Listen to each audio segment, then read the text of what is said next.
Welcome back to Through the Looking Glass. Today's episode is a little bit of a bonus episode. So, I'm going to be answering questions about friendship. I did an episode last year talking about friendship with Malia, and I had asked if people could send in questions that I could answer. So, I've gathered up some questions that I can answer. So, it's going to be a little bit of a cozy chat.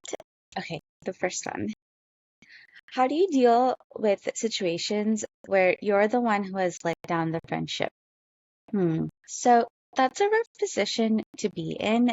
I would say the first step is recognizing that you have done something wrong, either on your own or your friend has let you know in some way that you've made them unhappy or hurt in some way. For starters, don't take it personally. Most of the time, it may not be because of something that you did intentionally wrong. Definitely don't react emotionally either in the moment. That's only going to make it worse for both parties. So think about how hard it would have been for your friend to let you know that you've done something that has hurt them, right? So speaking up is really hard. So I'd say take a cooling off period, or at least until like the initial shock wears off, and assess your mental capacity and bandwidth. Think about if you're overwhelmed with other things in your life. If you are, then maybe let your friend know that you'd like to talk to them about it, but maybe after X or Y is over. That way you're dedicating time to hash it out. So that already shows that you're taking accountability, right? So that would be the right time to apologize if it is necessary. I don't think you have to jump to over apologizing. Um, and if you have a valid explanation, maybe talk it out, share that with your friend. Maybe you can preface it saying that you're not just like trying to justify your actions, but you just wanted to share what you were dealing with. Next, I would try to validate the hurt person. Even if you think that they're wrong, it's completely possible for both parties to be valid in their own right. If the issue is something that can be fixed, or if it's like a pet peeve sort of thing, maybe that's something that you keep in mind moving forward. And that's the only thing that you can control is what you do in the future, right? The flip side of the situation, I would say, is if the hurt person is in the wrong and they're the one who's being the asshole, in that case, I would definitely gather the facts. Maybe you can ask a third friend who's in the know to discreetly tell you what they saw. Sometimes an outsider's perspective helps. But keep in mind that you don't want to like drag people in to the fight if there is one, and that would just make it worse. And you don't want to make somebody else feel like they're in the middle of something. So ultimately, if you feel like you are the one who's in the right, I think it's important to understand that you're capable of controlling the situation and being the bigger person. And not everyone can be fixed, or not every fight can be fixed. So the best thing that you can do is learn from your mistakes and try to be a better friend in the future if the friendship is ending in some ways, or if you just can't resolve this fight with that person. Okay, so I hope that was helpful. So the next question is about have you been through a friend breakup? Should a friend breakup be talked about more? So, first of all, absolutely. Friendship breakups can be so painful, and it's definitely something that needs to be talked about more. You are definitely not alone. So, for me personally, I don't know if I can quite say I've had a friendship breakup, but maybe a friendship fizzle. I had a friend in undergrad. Let's just call her Nikki for the purposes of anonymity. So when she moved to Chicago after graduation, I happened to be visiting one weekend, so I reached out to her to meet up, and I literally never heard back. I thought it was a little strange at that time because even though we hadn't talked like all the time, consistently or anything, we hadn't really been like super close for a while. She was actually my little sister in my sorority, so it wasn't like we didn't have a bond. Like there was definitely like a long friendship there.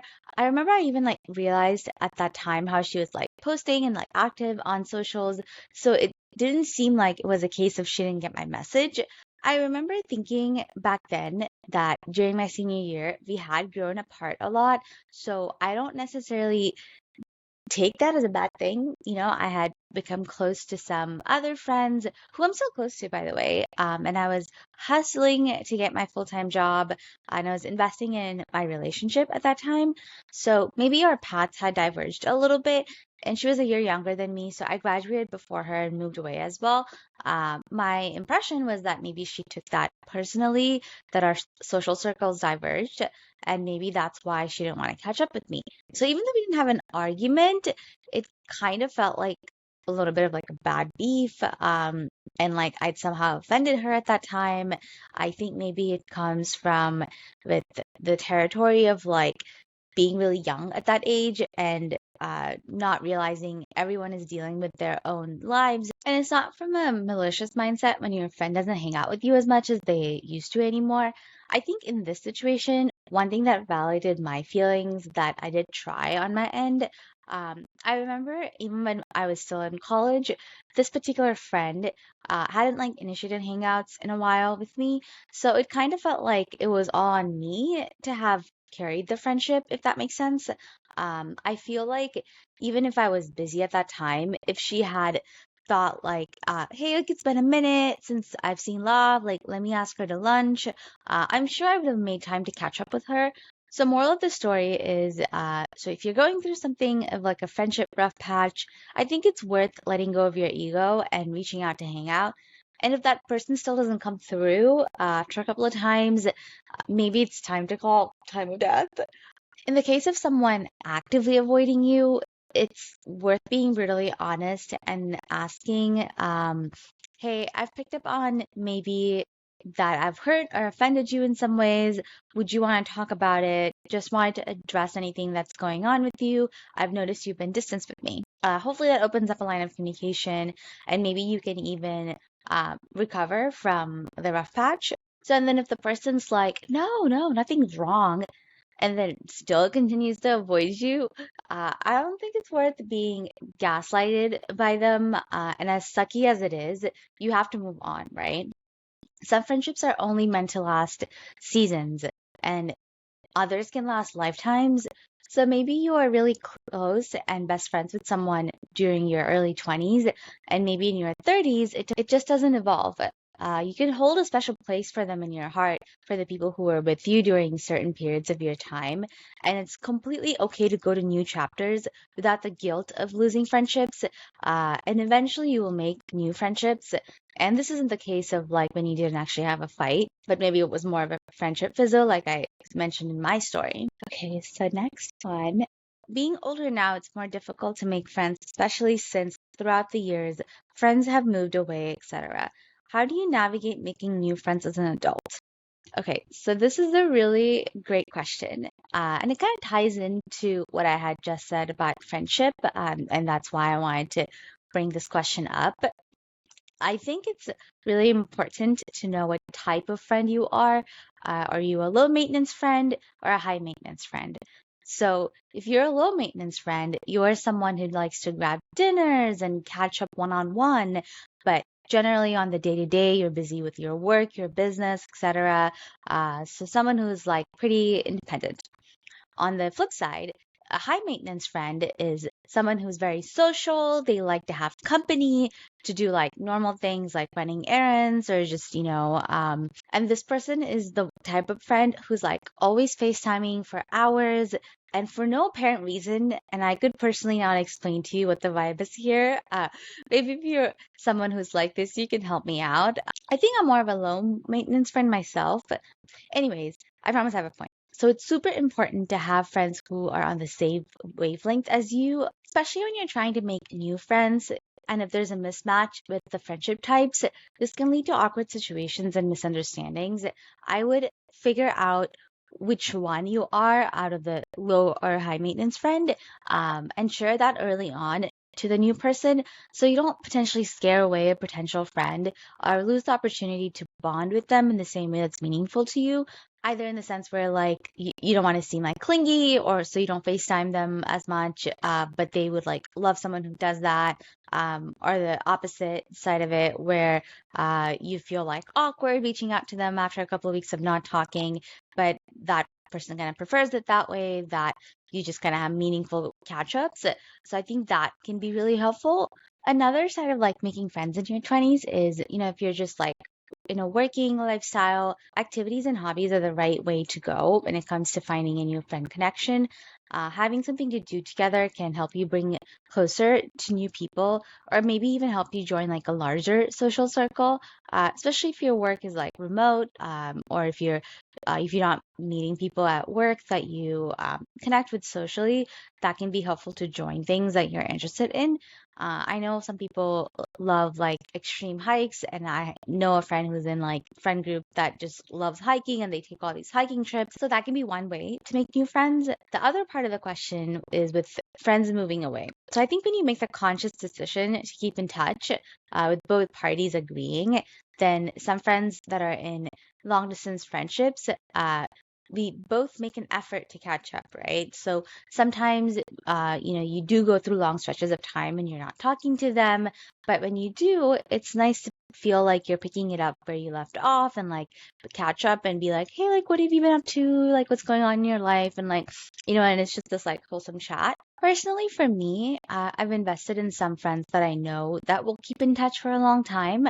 I mean, but that's like two or three people that I'm talking about. So it's not mentally possible for you to keep up with like 20 people if you end up moving away and stuff like that.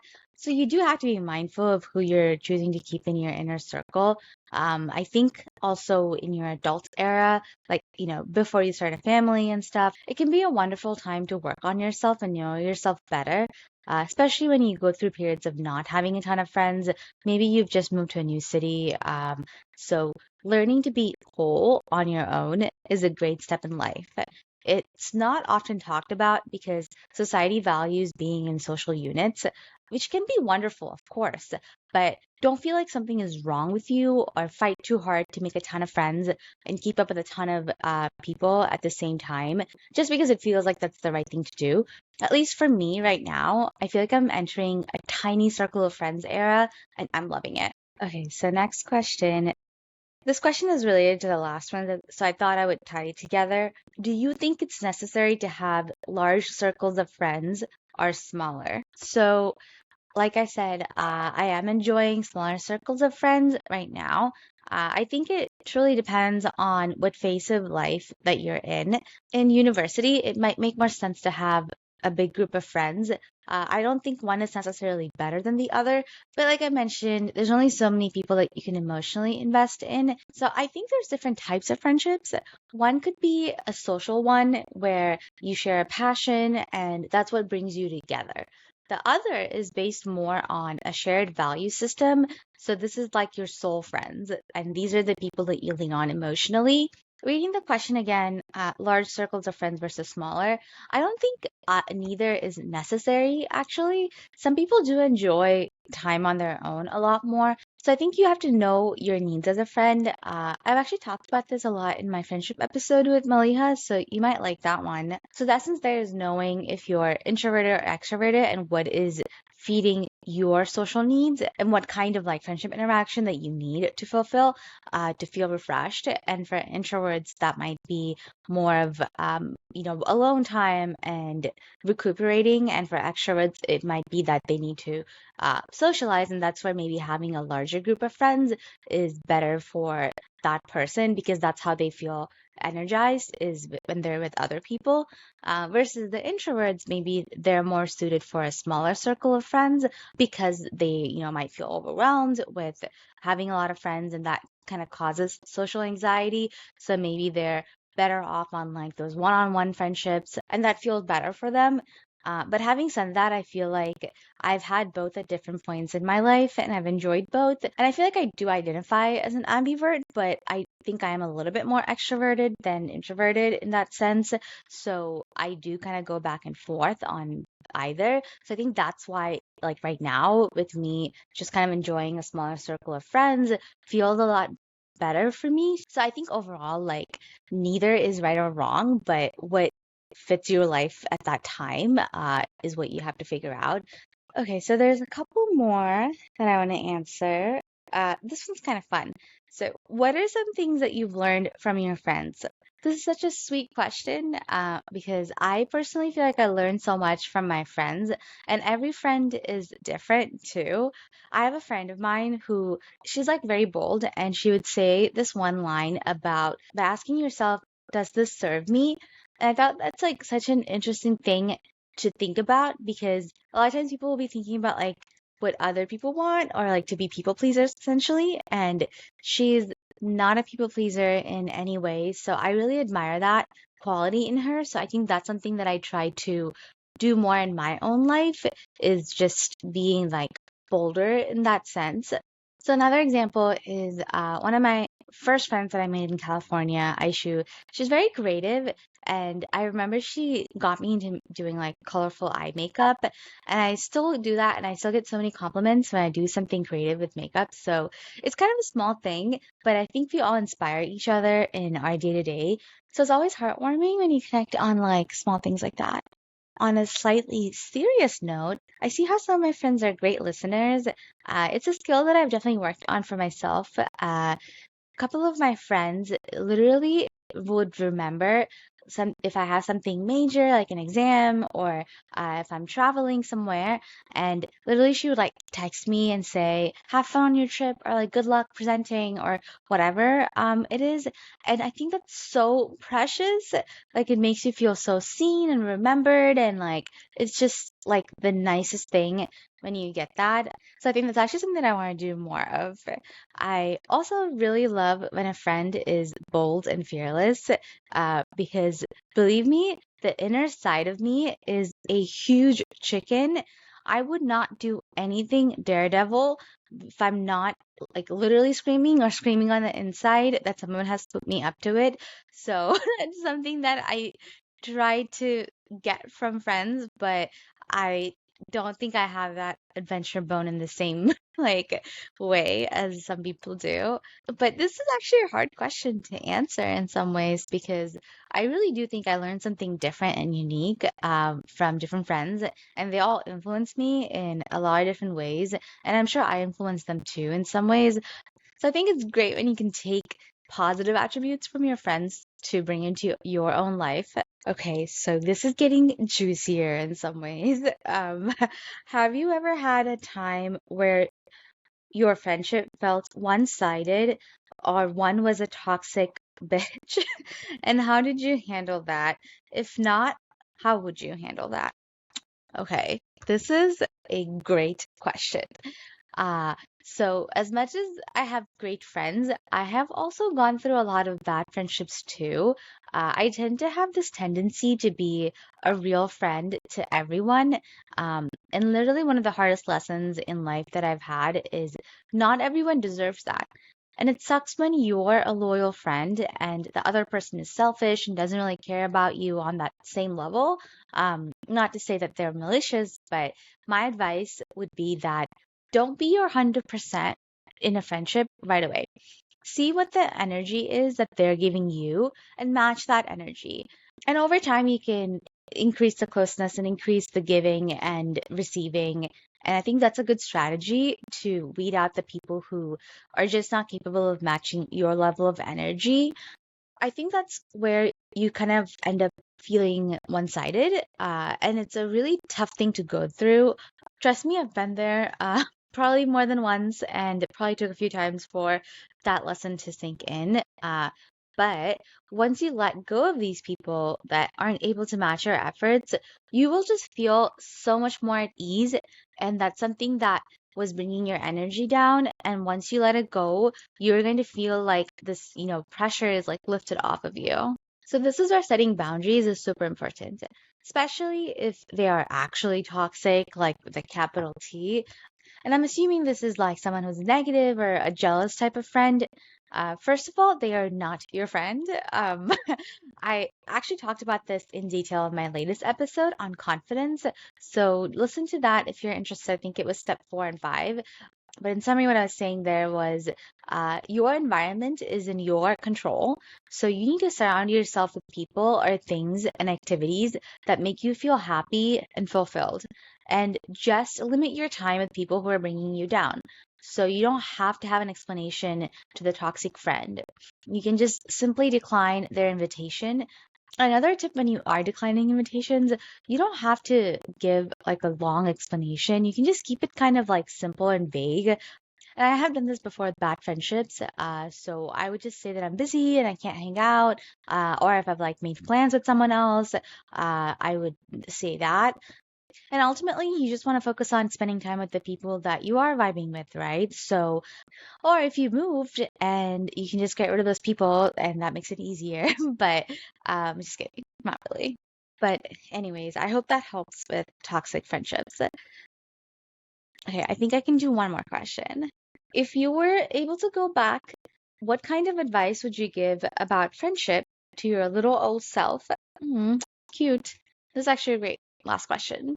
So listen, I wish I can go back and tell myself not to trust certain people. And I think that that's part of life and that's how you learn. So I'm actually okay with the challenges that I've had with friendships in the past. But I would say this to my younger self. Don't back down from your real self. Don't lower or change yourself in any way to accommodate other people's insecurities. And in time, you're going to find your real friends. And the second lesson to my younger self is be bolder when you can.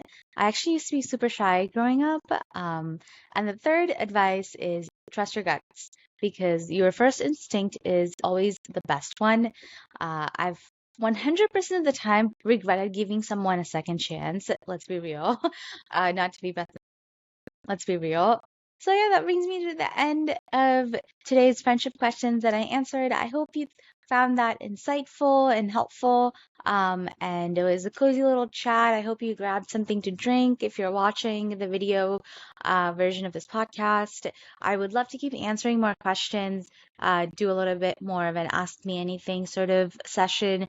I think next month it would be cool if I can answer some questions about relationships. So if you have any questions on that I can answer, send them my way. And the next episode will be a guest episode. So tune back for that next week. Thank you so much for listening and tuning in.